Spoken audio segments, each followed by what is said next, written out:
আমার মানত মারে না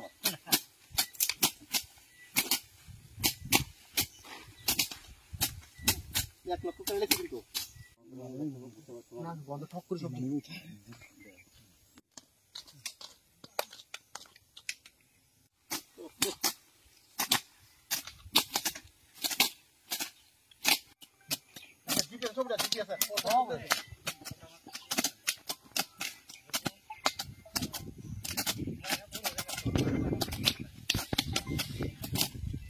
और उससे देखिए देखें उन्हें से देंगे আজকে দুপুরে খবর এসেছে যে আমার যাত্রাপুর থানা এলাকায় মাতামবাড়ি এলাকার জঙ্গলের ভিতর এবং লেদ্রাবাড়ি এলাকার জঙ্গলের ভিতরে বেশ কিছু গাঁজার স্যাপলিং নার্সারি করা হয়েছে।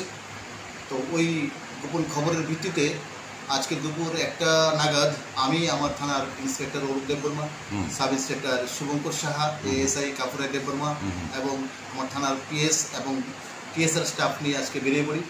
ওইখানে প্রথমে আমরা মাতামবাড়িতে যাই। মাতামবাড়ি এদিকে ভিতরে একটু জঙ্গলের ভিতর অনেক জায়গা পেরিয়ে যেতে হয়েছে জঙ্গল। তো ওইখানে গিয়ে আমরা প্রায় 7টা নার্সারি পেয়েছি, দূরে দূরে 7টা জায়গাতে 7টা নার্সারি এগুলি সম্পূর্ণরূপে একদম রুট আউট করেছি, সম্পূর্ণ ডেস্ট্রয় করেছি।